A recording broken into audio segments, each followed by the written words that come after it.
मैं उपेंद्र सिंह और आज हम बात करने जा रहे हैं एक बहुत ही इम्पोर्टेंट टॉपिक जिसका नाम है वेवल प्लान और इसके साथ हम देखेंगे शिमला कॉन्फ्रेंस को। और इसमें हम दो तीन बातें जानने की कोशिश करेंगे कि वेवल प्लान क्यों आया, कब आया, इसके मुख्य प्रावधान क्या थे और इसका अंत किस रूप में हुआ, यानी इसको एक्सेप्ट किया गया कांग्रेस और मुस्लिम लीग के द्वारा या नहीं। तो आइए क्रम से देखते हैं और पहला सवाल यही उत्पन्न होता है कि वेवल प्लान क्यों लाया गया। तो आप कह सकते हैं कि जो संवैधानिक गतिरोध था उसको दूर करने के लिए, संवैधानिक गतिरोध को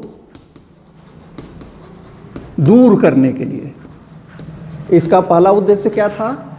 संवैधानिक गतिरोध को दूर करना। और यह गतिरोध दोहरा था।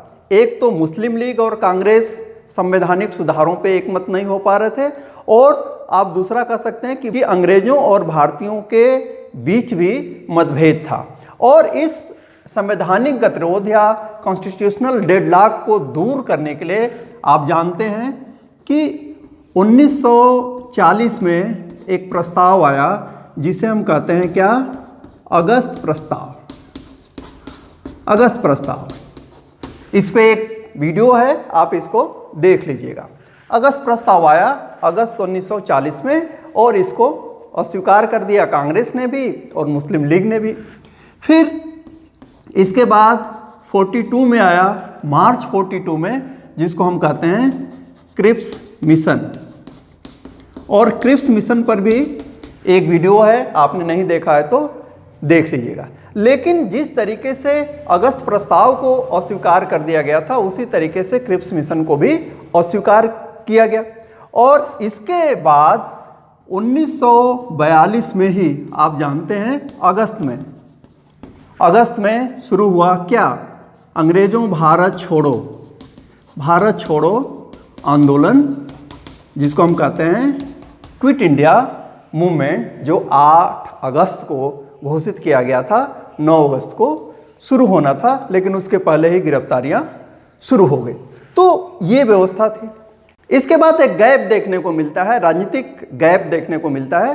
अंग्रेजों ने कोई कदम नहीं उठाया उस संवैधानिक गतिरोध को दूर करने के लिए जिसके लिए ये प्रस्ताव लेकर के पहले आ रहे थे, क्योंकि पूरा 42 बीत जाता है, 1943 बीत जाती है, 1944 बीत जाता है और फिर आता है 1945 में, जिसको हम कहते हैं वेवल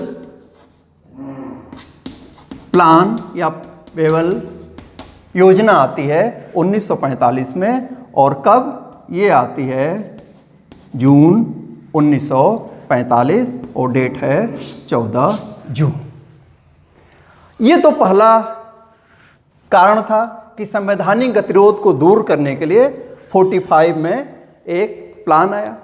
दूसरा एक कारण भी था जिसको आपको समझना चाहिए, और दूसरा कारण ये था कि जुलाई 1945 में जो ब्रिटेन था वहाँ पे क्या थे? चुनाव थे। चर्चिल, जिसको आप जानते हैं, और चर्चिल के बारे में एक चीज़ और जानिए, चर्चिल को न तो कांग्रेस पसंद थी और न तो गांधी जी पसंद थे। गांधी जी को तो उन्होंने कहा था सिडिशियस फकीर, यानी एक देशद्रोही फकीर। ये बड़ा फेमस उनका कोटेशन हुआ था। लेकिन चूंकि यूरोप में सेकेंड वर्ल्ड वॉर ख़त्म हो चुका था, जुलाई में इलेक्शन होना था, इसलिए एक लिबरल फेस, एक उदारवादी चेहरा लेकर के जाना चाहते थे चर्चिल इलेक्शन में। और इसलिए उन्होंने इशारा किया, उस समय जो हमारे गवर्नर जनरल थे, यानी भारत के जो गवर्नर जनरल थे और जिनका नाम था A.P. वेवेल, उनको कहा गया कि आप इस संवैधानिक गतिरोध को दूर करने के लिए एक प्लान लेकर के आइए। और वेवेल ने, तत्कालीन गवर्नर जनरल ने 14 जून 1945 को रेडियो के माध्यम से एक प्लान प्रस्तुत किया। उसी को हम कहते हैं उनके नाम पे वेवल प्लान। तो अब आते हैं और देखते हैं कि इस वेवल प्लान में क्या क्या बातें थी। वेवल प्लान में जो पहली बात कही गई थी वह यह कि जो गवर्नर जनरल है, जिसको वायसराय भी बोलते थे, गवर्नर जनरल की जो कार्यकारी परिषद थी, कार्यकारी परिषद, उसका क्या किया जाएगा, उसका विस्तार किया जाएगा, जिसको हम कहते हैं एग्जीक्यूटिव काउंसिल। तो गवर्नर जनरल या वायसराय की एग्जीक्यूटिव काउंसिल का विस्तार किया जाएगा, ये पहली चीज़ थी।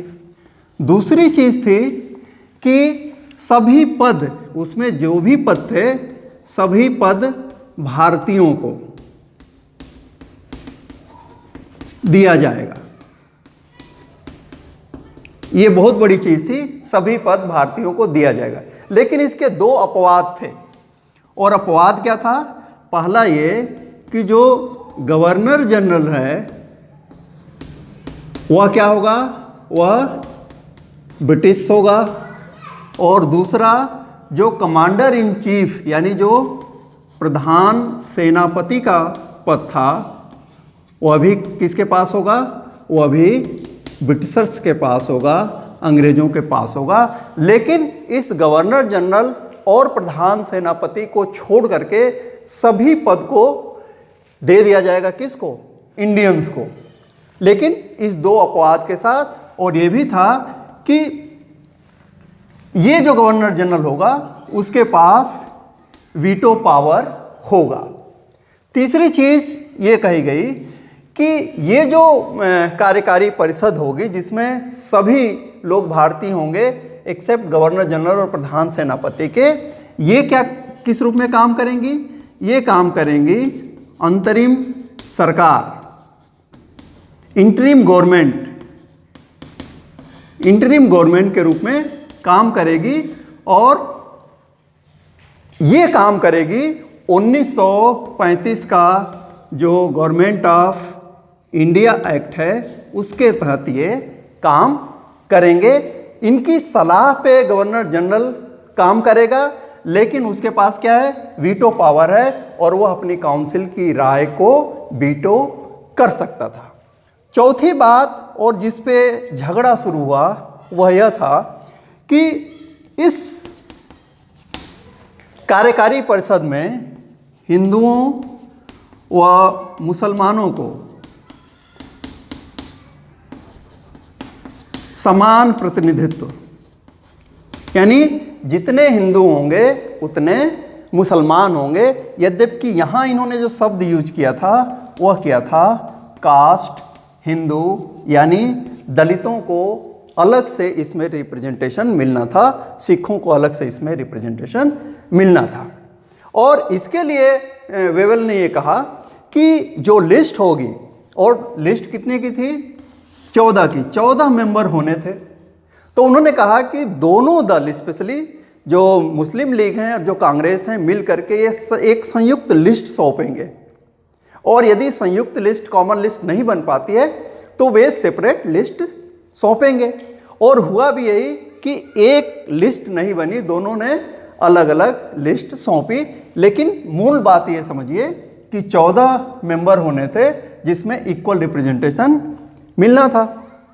पांचवी चीज़ ये कही गई थी कि युद्ध के बाद, यानी जो सेकेंड वर्ल्ड वॉर चल रहा था, उसके बाद संविधान सभा, ये बार बार चीज़ आ रही है, संविधान सभा का निर्माण होगा, और इस पे इन सारे प्रावधानों पर विचार करने के लिए उन्होंने कहा कि शिमला में, जो कि राजधानी हुआ करती थी उनकी गर्मियों की, शिमला में क्या होगी, एक बैठक हो गई। और यह बैठक शुरू हुई 24 जून 1945 को, और इसमें मुस्लिम लीग और दूसरे लोगों को मिलाकर के कांग्रेस, 21 जो पॉलिटिशियन थे वे इसमें भाग लिए।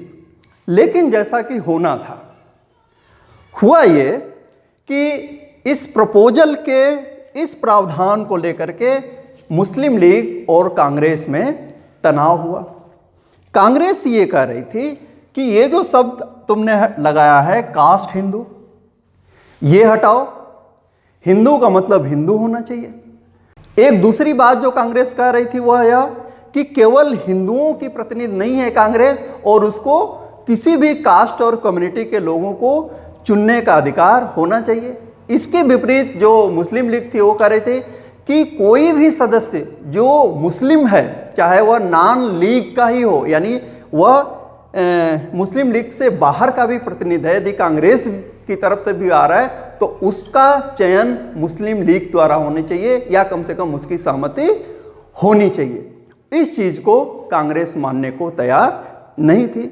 और एक और बात जिन्ना ने कही, और देखिए कि वो कितने खुराफाती दिमाग के आदमी थे, उन्होंने कहा कि यदि किसी प्रस्ताव पर विवाद उत्पन्न होता है तो उसको पारित होने के लिए 2/3 बहुमत की जरूरत होगी। अब सोचिए कि 14 में से 7 यदि मुस्लिम लीग के हैं, मान लो 7 ही हैं, तो 50% तो वही हो गए। तो 2/3 बहुमत तो कभी मिलता नहीं, क्योंकि जिसको जिन्ना कहते हैं कि नहीं इसको एक्सेप्ट नहीं करना, उसको सारे विरोध करते हैं मुस्लिम लीग के लोग। तो ये जो एक डेडलॉक क्रिएट हुआ यह टूटा नहीं, और अंत में 14 जुलाई को, यानी ठीक एक महीने के अंदर 14 जुलाई 1945 को वेवल इतने परेशान हुए इस कांग्रेस और मुस्लिम लीग के झगड़े से कि उन्होंने जो शिमला कॉन्फ्रेंस हो रही थी उसको असफल घोषित करके समाप्त कर दिया। तो आप कह सकते हैं कि जो हश्र हुआ था अगस्त प्रस्ताव का 40 में, जो हश्र हुआ था क्रिप्स प्रस्ताव का 42 में, वही हश्र यानी वही परिणाम हुआ इस वेवल योजना का जो 45 में आई थी। तो देखते रहिए, पढ़ते रहिए। Thank you very much.